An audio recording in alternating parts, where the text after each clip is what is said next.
Good morning, everyone, and welcome to Magical Memories with Maddie, the podcast.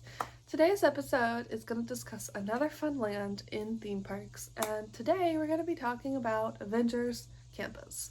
Avengers Campus is located over at Disney California Adventure Park at the Disneyland Resort, and I have only been there once, so my knowledge is not as extreme as some of these other places, but it is knowledge nevertheless. So let's get started. So the first thing you need to know about Avengers Campus is it is still pretty new of an area. So the stuff is very small of an area too, because it's also at Disneyland DCA, if you will. It's not a very big area like Galaxy's Edge or the Wizarding World. It's much smaller in scale. So yeah. Before they opened Avengers Campus, they actually initially just opened a ride. And the ride was the Guardians of the Galaxy Mission Breakout. Now this ride was just a takeover of Tower of Terror over in California Adventure Park, and they wanted to do it within a year, so they did this, and then a few years later they opened Avengers Campus. Avengers Campus is near Cars Land if you've ever been and you haven't been in a while, because Cars Land has been there for a while. It's like literally right next to it. And it's a lot of fun, so let's talk about it. So there are two attractions in Avengers Campus: Guardians of the Galaxy Mission Breakout and Web Slingers. Now Guardians of the Galaxy Mission Breakout, as I've already stated, is literally just Tower of Terror, but rethemed to be Guardians of the Galaxy. Now this is a smaller scale of Tower of Terror compared to the one in Orlando where they have 4 elevators. They only have 2 here in California, and it's Guardians themed, so it's slightly different. I personally enjoy the Guardians version more. It's just my personal preference. Some people don't. Some people like the Tower of Terror theme more. I don't like that you're literally dropping in pitch blackness on Tower of Terror, whereas Guardians, it's fun. You hear music, you feel like you're more about having fun than you are about dying, because it's all about going to the Twilight Zone in Tower of Terror, whereas Guardians, you're just trying to save the Guardians from the Collector, which is the storyline. Web Slingers, however, is all new thought of ride that I don't think replaced anything. I don't know. This whole area replaced A Bug's Life, so I don't really know. It was the Bug's Life area. I don't really know what it replaced wise, ride-wise and stuff. I never went before last year.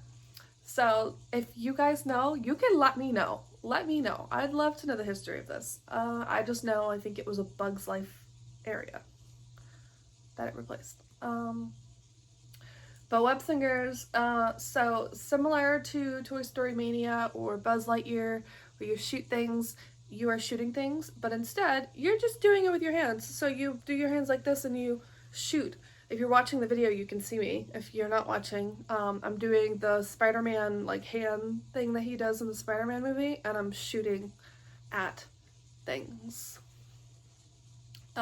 Because this ride, basically what happens is Peter Parker, Tom Holland's Peter Parker, makes this thing called a spider bot, and it keeps self-replicating, and he has way too many of them, and you have to help him stop all of the spider bots because they're going absolutely insane around Avengers Campus. Mainly Web, which is created by Tony for Peter. It's it stands for something, I forgot, but it's like Peter Parker's little company, if you will.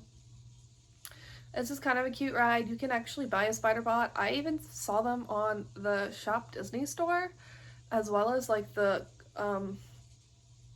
tactical upgrades that you can get, which I think is pretty cool. And for this ride, you can also buy, it's like an arm thing, or like a power-up bit thing, almost, if you will, like a power-up shooter to make your webs do something cooler. And you can buy a bunch of different kinds of those. They have the Iron Man repulsors, they have some web ones, really cool stuff. Now, throughout the land of Avengers Campus, you're more than likely to run into an Avenger, because instead of Disney World where characters are isolated to an area, characters in Avengers Campus, the Avengers, are basically roaming around, and you can walk up to them, you can talk to them, you can take pictures with them. Most of the time, they're on a mission. They gotta go. I didn't get to take a picture with Captain America because he like had to go, but he let me talk to him while he autographed my book, which was really cool. I saw like Ant-Man, I saw Captain America, I saw Loki, I saw Thor, saw Black Panther, Shuri Black Panther, saw Spider-Man. Now some of these characters, they won't sign off the bat. Like Spider-Man, he does not sign after his show. You have to wait till after 4 p.m. after his last show in order to get a signature, so I didn't get his.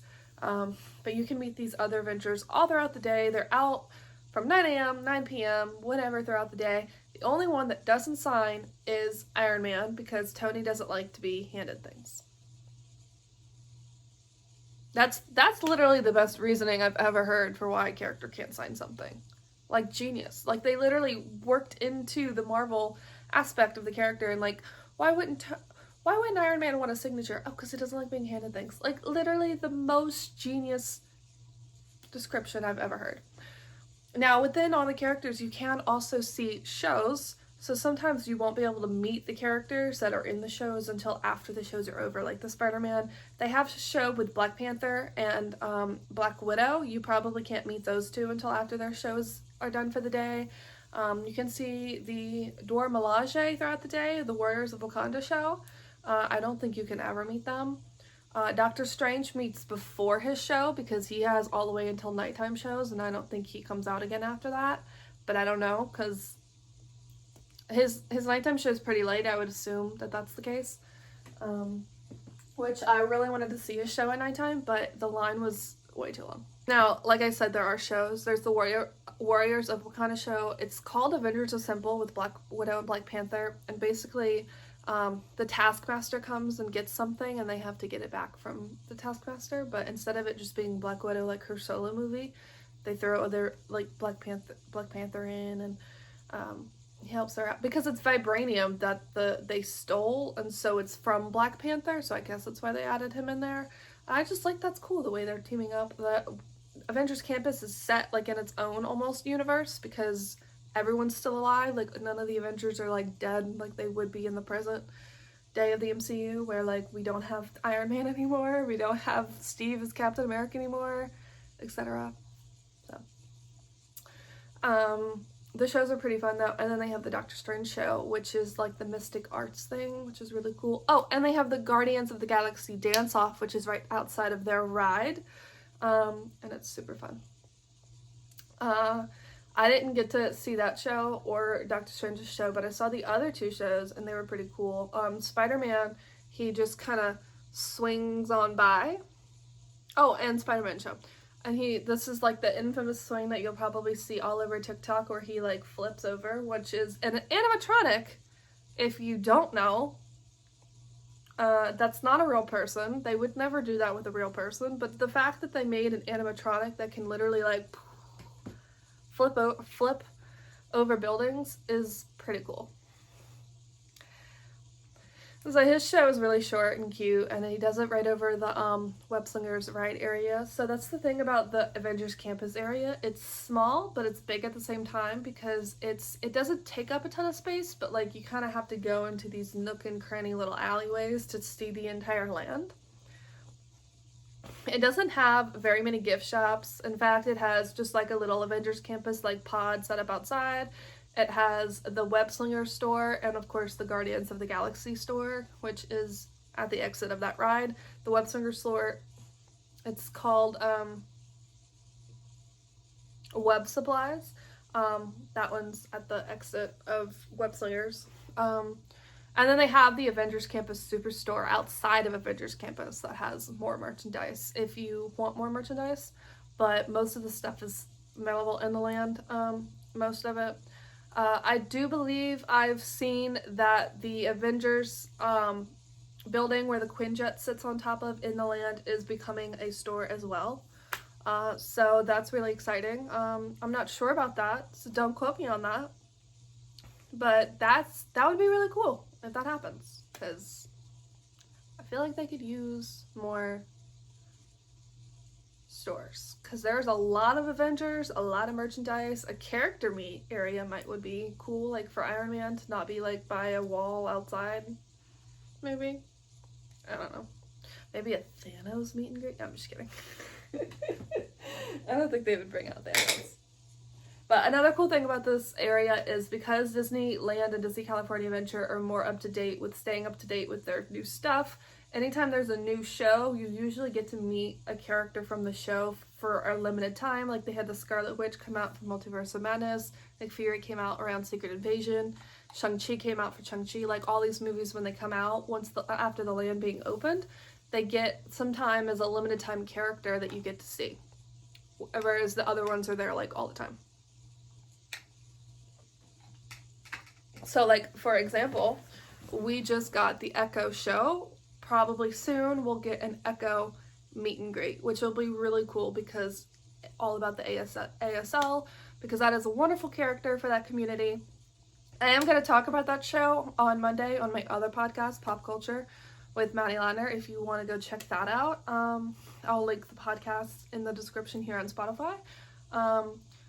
But just to sum it up on my opinions, on the character itself, not the show. I think Echo is a really cool character. Her name is Maya Lopez, and she is a young, deaf Choctaw, spoiler alert, a little bit, not really, Indian, who lost her mother in a car crash and part of her leg, so she's an amputee as well, and so she does a lot of ASL in the show, and I think the representation for ASL is significantly higher in Echo than it was in Hawkeye, where I felt like it was all that one dude who did it, and Clint did it in one scene, but like everybody's like, she's like reading lips all the time, and I really like the giving lots of ASL, the treatment to ASL in the show. I think it's a wonderful thing that people are becoming more aware of, and I love that the MCU is being inclusive to it.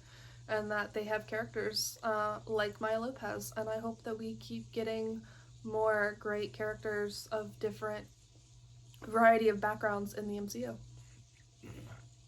Anyway, moving on. So, rides, shows, stores. Oh, food. Everybody's favorite thing to do in any themed area is what kind of food do they have? So, Avengers Campus took it to a whole new level with food to me because they are great at their theming. So they said, okay, so we have this character, Hank Pym, who has these like shrinking and growing particles that can make people either shrink or grow. Why don't we use that to make either really big food or really small food? And so they made a whole restaurant called Pym's Test Kitchen, where he literally does exactly that. So they have the kids' meals are like the shrinked portions, and the adult meals are like the enlarged portions. And so they have like a huge giant pretzel, they have a huge giant chicken sandwich, they have a bunch of great stuff. This place is open for breakfast, lunch, and dinner. I had breakfast here, only breakfast here. I never got to have another meal here. We were only there 2 days. We were all over the place trying to do all the stuff, so it's fair. But it was pretty good breakfast. I always have a problem when I eat breakfast, so I ended up eating a shawarma wrap, which I'll talk about in a minute. But I thought it was good. We got the cinnamon toast, which is like a cinnamon roll essentially, but like in the form of like a little piece of, I don't even know. I'll have a picture of it if you watch the video. But we decided to get this, me and my mom, and share it. I was just gonna get the kids one, and I kind of wish we'd got the kids one and just got like another like little side or something, because this was like ridiculously sweet and it was hard to eat. So, but I didn't get to try food here throughout the day. I also did try their Photon or Proton Punch. I can't remember. I think it's Proton Punch, which is just grenadine and like lemonade and whatever. But you get the little pipette and you get to like put how much you want in it, stir it up. It's really cool. I love the theming here for the drinks and everything. They do change out some of their food menu items at some of these places. So, this one though, I think it's pretty much the same. But they do have a different cold brew quite often. And I did try the cold brew that they had when I was there. I don't know what it is there now, but when I was there, it was the cookies and cream one. It was pretty cool. Another favorite thing that I have about Disneyland, the cold brews everywhere, because I'm a cold brew gal. I love cold brew. I like iced coffee more than hot coffee, and I find that when they make cold brews like that, they're super sweet. They're literally the way I like them. I'm not like the subtly sweet kind of person. I want it sweet. Give me all the sweets. Which is probably another reason why that breakfast ended up being too much for me. Also in the land is Shawarma Palace. They have 2 locations. One you can mobile order from, one you cannot. The one you can't is by Guardians. The other one is like right outside of like Doctor Strange's show almost area, which kind of made me mad because I didn't know it was right there, and I walked all the way to like the Guardians ride one to go get my shawarma wrap. But one night, the last night for dinner, but it ended up being fine because there was a really long line at the one right there where I was at, and the one by Guardians had nobody in line, and so it was kind of nice at the same time. Like, yeah, I walked way too far and I got too many steps, but I got my shawarma wrap way faster, so worth it. But yeah, so the one by the Guardians ride is, and the other one, they pretty much have the same menu. They have a breakfast shawarma wrap. It's called the Breakfast Shawarma Up, I think, and it's pretty fun. It comes with a spicy sauce. I didn't have it, but it's basically plant-based meat and eggs and a wrap. It's really good, really filling, really wholesome. Awesome sauce. Gotta love it. And then for the rest of the day, they have the Victory Falafel one, which is the plant-based shawarma wrap with meat, and then they have a chicken one. And I tried the chicken one, and it's pretty good too. And I think they sell like bottled sodas, and you can sometimes get like cool like drink holders. Like I think they had like the Iron Man Infinity Stone gauntlet thing at one time that like holds your drink for you, but like I was flying home, so even if I wanted any of that stuff, I wasn't gonna be able to probably carry it home, so I just opted out. But they do have those cool souvenirs if you're interested. They have a lot of cool souvenirs in Avengers Campus. And I also was planning on building a droid, so I knew I was going to be taking up space regardless. And we ended up shipping that home, thank God. Alright, other food. So they have, right next to Pim's Test Kitchen, they have Pim Tasting Lab. Now, Pim Tasting Lab is basically the bar of Avengers Campus. And the one thing they did better here than they did in Star Wars, it's a free-for-all quick service stand. You do not have to have a reservation to get a drink. I appreciate this significantly. Now, it doesn't really have anything on the menu that isn't alcoholic, I don't think. I think the entire menu is alcohol. So it is limiting people, whereas Oka's Cantina, like, you can bring your kids because they have non-alcoholic drinks. If you want a non-alcoholic drink, though, in Avengers Campus, go to Pim Test Kitchen. They have the Pinko, Dolce, something. I don't know what it's called. I don't think it's Dolce. It's the drink from The Incredible Hulk. They have that. They have the Proton Punch. They have fun drinks over there.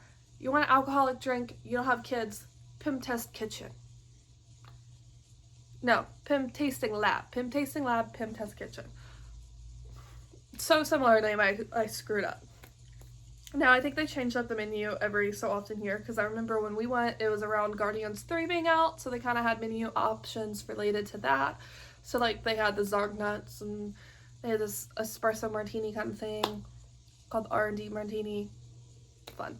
I tried one drink from here. You get this cool souvenir cup, which I really appreciate, and so that's why I wanted to drink here more often than I did, so I could keep getting cups and collect them. But I also went with a bunch of people I was hoping to get cups from as well, but they don't drink, so I only got one cup on my way home, so I'm definitely getting more if I ever get to go back. It's like a little beaker, and it's a plastic cup, and it has like the little logo. It's really cute. If you're watching the video, it's probably over here on the side. I can't remember which one I tried. The experiment, I think? It's spicy. I didn't expect it to be spicy. And it had tequila, so it was like, whoa. It was a whole experience that I don't know how to describe. So yeah, that's that place. And then they have finally Terran Treats. Terran Treats is over by the Guardians ride as well, and it's Guardians of the Galaxy themed. So they have the 2 things that are there year round, which one's like a churro thing, one's a little it's like the power orb, but like a treat form. I don't remember. I wanted to try it, but I also got scared because it was raspberry, and I finally figured out that it's raspberry I don't like when it comes to fruits. So I was like, And then when I went, they had this Cosmic Disturbance churro. It's right here if you're watching the video. Oh my god. It's a churro, it's got blue curacao sauce, it's got freeze-dried Skittles. It was so good. I don't know if they still have it, probably not. That's probably one of the things that like was limited and they come out with new things all the time. Because I'd never seen it there before. But that was so good. I got it on my way out of DCA going to Disneyland because, yeah, I park hopped. Duh. I don't know why you wouldn't park hop at Disneyland. They're right across from each other. It's like the easiest thing in the world. Park hopping at Disneyland is the only acceptable place to park hop. Like Disney World, eh. But Disneyland, yes. So, somehow it's only been 20 minutes and I've covered pretty much everything in Avengers Campus, which doesn't surprise me because, like I said, that land isn't as big as some of the other lands that they have nearby. So, I decided at the end of this video I would talk about some other fun little things. So, just a friendly reminder, I am a travel agent and I can actually book your Disney vacations for you. So if you are listening to this podcast and you didn't know that, you should head over to @MaddieWorld@your-feet on Instagram, Facebook, etc. and scroll through my post if you want, fill out a booking form linked in my bios there, and I can book your trip for you. You can message me. I try my best to post about current offers at Disney World whenever I can, but I thought I would tell you guys a few right now if you're listening. I don't know of any for Disneyland right now, but I know Disney Cruise Line you could get 50% off of your deposit, and I think that one's running low on time for how long you can do that for, and it's basically summer trips this year. Disney World has a couple. The Disney Plus subscriber offer, if you are a Disney Plus subscriber, is that you can get a free dining plan with a 4-day, 4-night vacation at Disney World. And they have 35% off of rooms. And they have, if you want more information, I've posted about those on my Instagram at @MaddieWorld@your-feet. It's the kids play and dine 50% off or something for Disney World as well. I don't know any Disneyland offers, like I said. But news for Disneyland, of course, it looks like we're getting maybe an earlier date for Tiana's Bayou Adventure. I'm not sure though if that was Disney World or Disneyland. If you follow Megan the Millennial on TikTok, she goes to Disney like every day because she's a Magic Key holder. It's a pass holder, by the way, if you didn't know. Oh, that's the news. So Disneyland Magic Keys are on sale again. That's the news. And I can book your just hotel rooms if you are a Magic Key holder. I don't have to book your tickets as well. It's the same for Disney World. If you're an annual pass holder, I can just book a room. Like, I don't have to book your tickets. Oh, and there's also a Florida resident ticket offer that I'm posting about today at @MaddieWorld@your-feet, where I think you can get a 2-day ticket for $200 and a 3-day ticket for $219. I'm not quite sure on the accuracy of that, but it's posted, so you can go find out for yourself at @MaddieWorld@your-feet. This is crazy ending here. Yeah, just to wrap it all up, I think next week I'm going to talk about Star Wars Galaxy's Edge because I want to keep in with the lands until I can move on to something else. But, I don't know. I also wanted to ask you guys, if you are listening to this podcast, if you made it all the way to the end of this video, let me know what you guys think about this podcast, but also let me know a topic you might want me to talk about. I personally think a great topic would be walking you guys through the My Disney Experience app. Like, one day I don't film myself and I screen record my phone and I talk to you guys on a recorded podcast, and you can get the uploaded video on YouTube, hopefully. And I can teach you guys how to use the My Disney Experience app. If anyone is interested in that, please let me know, because I actually think that would be very beneficial to a ton of people, because that app can be a little confusing if you've never used it before, I'm sure. But yeah, I'm going to talk about Star Wars Galaxy's Edge for sure next week, and I will talk about droid building as well as lightsaber building, because I have done those two things, so I have a big topic of conversation for Star Wars Galaxy's Edge. So stay tuned.